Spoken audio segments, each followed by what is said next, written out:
God, it's fucking hot.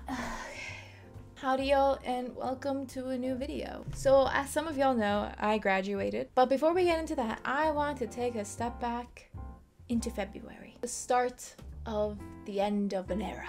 Chapter 1, my thesis. Let me introduce myself. Hi, my name is Karen, and I'm an illustrator based in New York who recently graduated from FIT with their bachelor's in illustration, duh. If you've been following me throughout my social media, I had showed my process and discussions on my thesis project. Now, if you don't follow me, well, you should. But regardless, if you don't, let me enlighten you. If you see me looking in this direction, I have a script that I'm trying to abide from, and well, yeah, now you know. So this past semester, I had to create a thesis for myself that I would enjoy doing for the next 3 months. And after hours trying to figure out what the hell I could do, it hit me. So first off, I hate doing background, despise it, but I wanted to challenge myself. I wanted to create a world where imagination is limitless. I grew up watching a lot of Studio Ghibli films and just any animation film that depicted a world that was surreal. Films that brought you into this parallel world. For a few hours, you would escape from whatever problem you were going through and just enter this world of possibilities. That's what I wanted my thesis to be on. I wanted to create a pair of illustrations that would reawaken my audience's inner child. Having to not worry about taxes or working that office job for a brief moment. No matter what age you may be, being in this cruel and unfair world can be brutal and exhausting. I wanted to create a world where imagination is still evident to the human eye, where even on mundane days, you can still make the most out of it. That was it. Escaping to an imaginative world on your own. How was I going to do that? How was I going to portray that?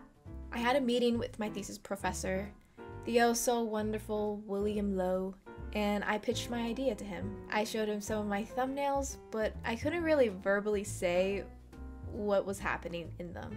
It was then when he asked me, "Do you write?" And I said, "No." And then he asked me, "Do you read?" And I also said, "No." So he told me to go pick up a book because I was dumb. No, I'm kidding. Lo, if you're watching this, I love you. But in all seriousness, he did actually tell me to read. Not because I was dumb, but because I was struggling to express my words in a narrative way. I had no idea how to narrate my illustration. I had to figure out how these writers were able to create a world solely through their words and kind of incorporate that within my illustrations, but without the words. So I went to a bookstore, and going to a bookstore, you did what you gotta do at a bookstore. You get books, and I got books. I read some of them. Granted, I didn't finish all of them, but I read. Crazy, right? And so I got down to business. I began my first thesis painting called Laundry Day. But Karen, why did you choose such a fucking boring topic? I'm getting to it. That was the point. If I can take this mundane task that literally no one enjoys doing, I hate doing laundry so much, and I can morph it into something more, then why can't I do that with reality? Seeing the little things. As a child, I used to go to the laundromat with my mom, and laundry unfortunately takes time to do, so I would be there for hours. Being a kid and all, I began to imagine a world for myself to kill time. What if these washing machines weren't your ordinary washing machines, but instead portals to different dimensions? Who's to stop me from killing time and enjoying myself? I learned a lot from this project. For one, I was not meant to do clean line work. I did a lot of preliminary sketches before I got down to the physical piece, the traditional sketch, and I felt as though I lost a lot of its authenticity, if that makes sense, or the looseness that I usually go for with my sketches, but I still did the job. I did the assignment. My second problem was starting this with ink. I thought I had an idea for how I would approach this painting with ink, and it failed, so I painted it over with gouache, but I felt like the gouache was more empowering for what I was going for in this illustration. Unfortunately, I can't get back those 6 hours I did painting in ink, but you know, it's nice to know that there was a layer underneath of my mistakes. I fixed my mistakes. At the end, it turned out okay. Not my favorite piece, but it turned out okay. Also, I made a TikTok of the process of that painting and it kind of popped off. TikTok works so fucking weird. Anyways, I finished the project and immediately skewed on to my next piece. Now, I wanted to keep the fish concept intact for the second one, but set it on a train. Trains are cool, right? I had a shit ton of thumbnails because I was so confused on how to make the composition interesting. At the end, I kept it simple, well, minus the background. Perspective will always be my mortal enemy.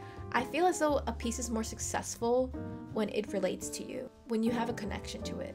So as I did for the last piece, I related it towards my commuter life. I don't live in the city, therefore I have to commute close to 2 hours just to get to school. And God, is it a drag. But within those 2 hours, I became aware of my surroundings. Although I am obviously not immersed in water with fishes because, well, I can imagine a world, but I can't be delusional. I can dare to dream during my travels. I lost my train of thought. I wanted this character to differentiate from the other passenger in the background, and by doing so, I made colorless silhouettes of them. They are those who have forgotten how to imagine a world. People who have lost touch with their inner child. I definitely was more loose with this one, but still was able to make it readable. This painting today is still my favorite piece. So by mid-April, I was done with my thesis project. That being said, I took the next step towards my senior showcase. So every year, mine is the last 2 years because of COVID, the seniors from every department have the opportunity to showcase one or more of their projects that they worked on in their last year at FIT. Now you think I would have used my thesis painting, but I didn't. I have no real reason as to why I chose this, but other than the fact I wanted to show something that was different from what I usually do, which was not having a male subject in my painting. So for the showcase, I displayed my project that I did in my advanced painting class. Again, done with gouache. The idea I had behind this was being locked in at a 9 to 5 and absolutely hating it. Honestly, that's my worst fear. And something I kind of went through in the past 7 years. Granted, I worked at a serving job for 7 years, since I was 17 or 18. And it paid the bills. I got income with it, but I was still able to go to school and such. Though, if you know me, I am not extroverted at all, and I low-key hate people, especially those that treat you like garbage.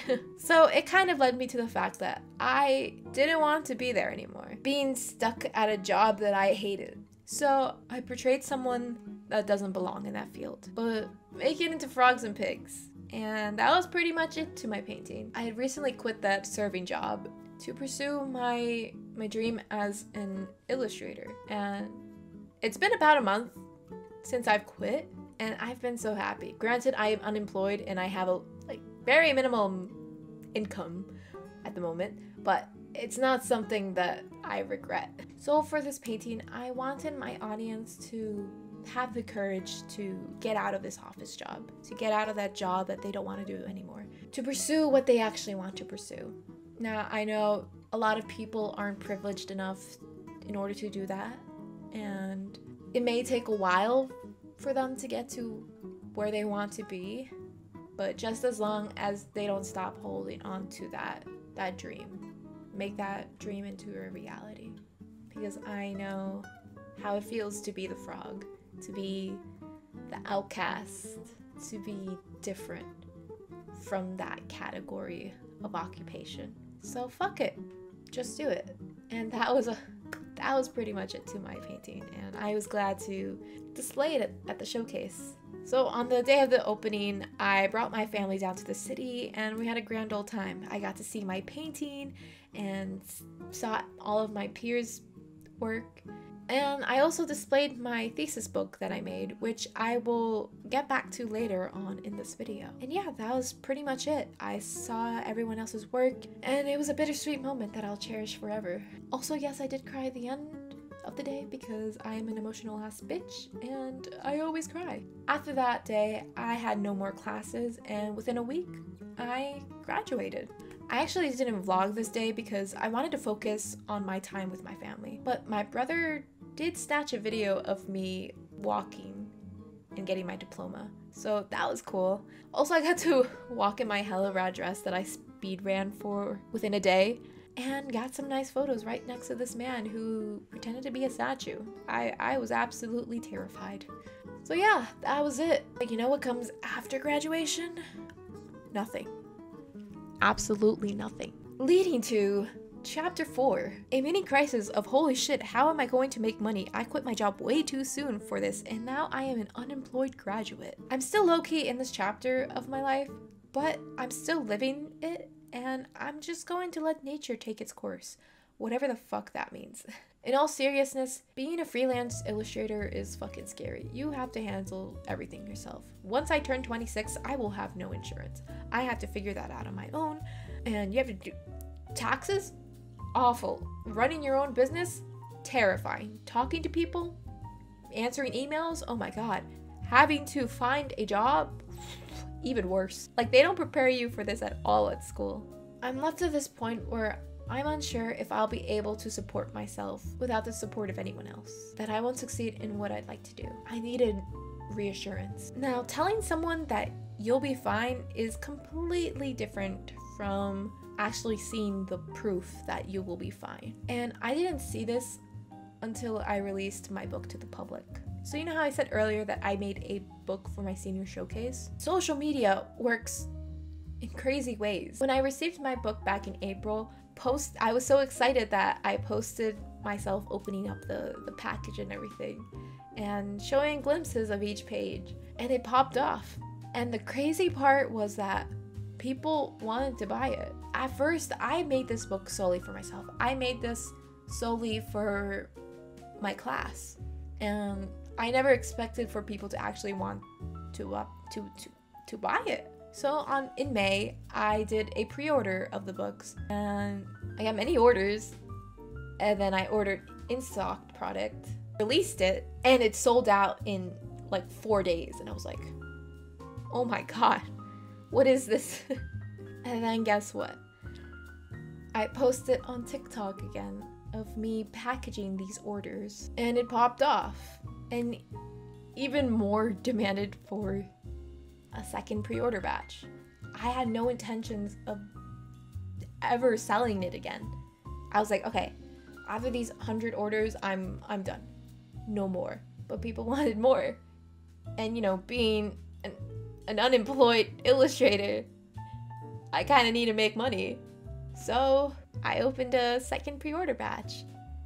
And it's still going on if you want to support me, but also look at my work that I've done in the past year. You can order it now through July 10th on my site.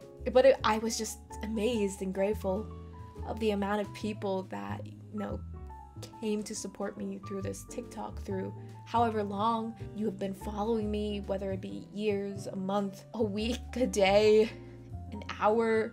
I was astonished that so many people were willing to support me and help me pursue my dream as an illustrator. I wouldn't be able to pack all of these orders without you lovely people. Granted, I got COVID midway through packing these orders. I still have it.